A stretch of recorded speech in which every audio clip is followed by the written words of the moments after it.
Hey y'all, this is Joe out here at the barn at St. Bernard Acres. It's Wednesday, almost evening,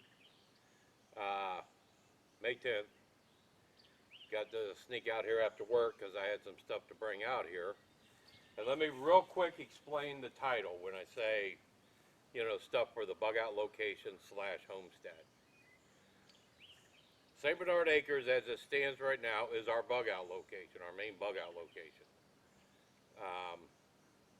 Until I get to retire, we move out here on a permanent basis, then it's going to be our homestead and our shelter in place, if you will. There will be no need for a bug out location. We will already be bugged out to where we want to be. And trust me, there's enough bugs out here that works. So that's why the title of this video is, something for the bug out location and the homestead. So, without further ado, let me show you what I brought out here.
So, ain't this cool?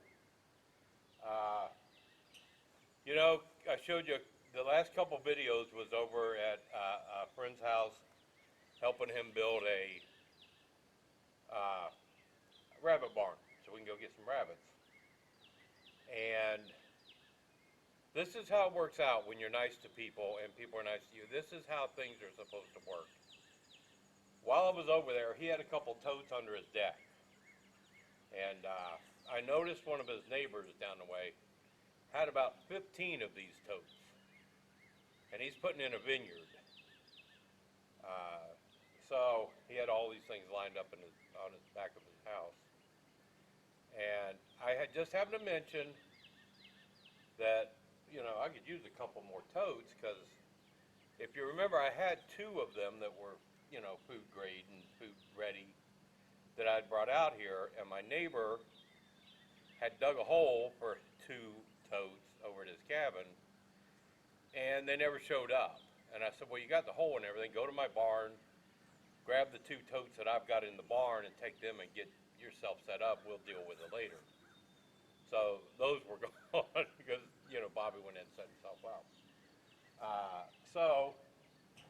I mentioned that. I got ready to leave, and my friend walked over to his neighbors, came back. He said, here's the phone number. Call them when you're ready to go pick up totes. There's totes there. So, this is what I got. This is my first trip. I'm going to get, well, my plan with these, I want to garden out here, but we don't live out here. We can only get out here once a week if we're lucky. So, what my plan is I'm going to take 8 of these. That's 2,200 gallons of water and come off of this barn roof. Because that's a big roof. There's a lot of water come off of there. And it's already got gutters that just need repaired and a downspout put on. But I'm going to have 8 of these lined up at the back of the barn because the garden's going to be back here, back behind the barn as well. Now I'll have 8 of these lined up, all plumbed together. And I'm going to have them coming out. You know, there's a valve at the bottom of each one. And I'll get the plumbing for that to go into like a manifold, if you will. So that, you know, these will be graduated high, you know, like the first one here, the second one will be 2 inches higher, then 2 inches higher. So that the coming out, it will go down at an angle. And then it's going to come out. One line's going to come out. And what I'm going to do is irrigate, run piping throughout the garden. Then I can turn the valve, turn the water on, let it water the garden. But since I'm not going to be here all the time and it's going to need watering, what I'm going to do is set up a solar panel and a small battery, you know, just one solar panel and small battery. And I'm going to connect it to an actuator, a valve with an actuator on it and a timer so that at a certain time it will open up, it will feed water to the garden, and then it will close the valve.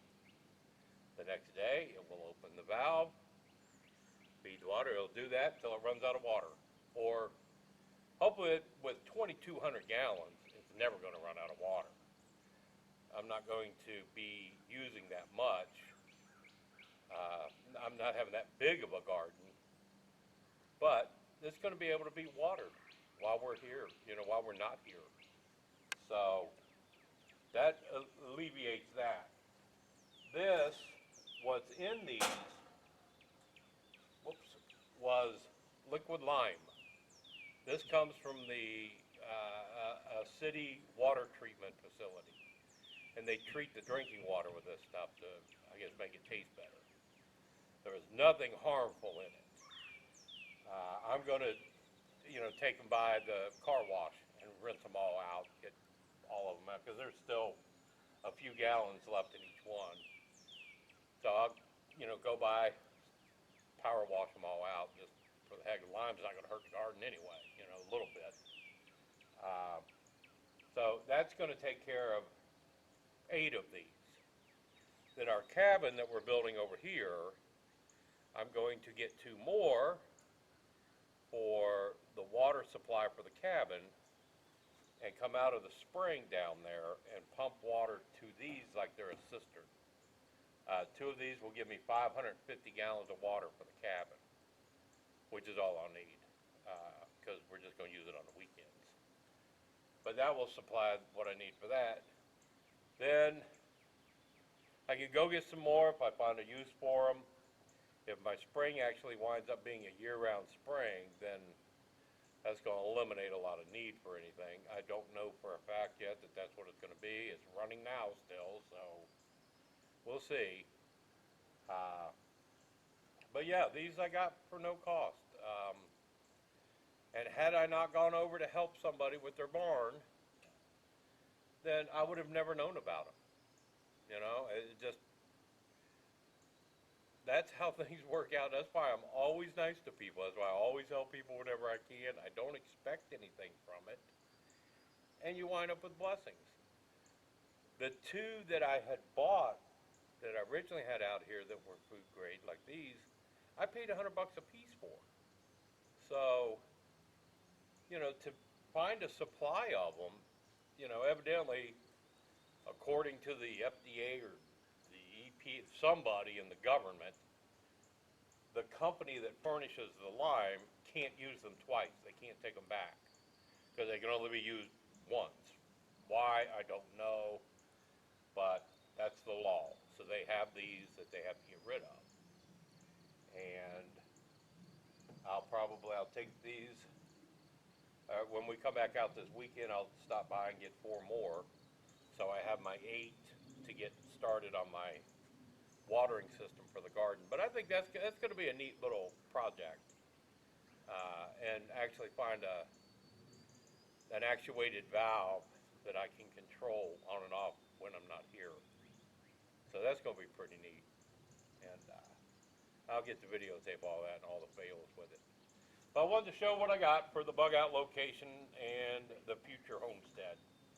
These are going to come in really handy, and I can't wait to go get more. But I got to unload these now and head back into Wheeling. So this is Joe out at St. Bernard Acres. I'm out.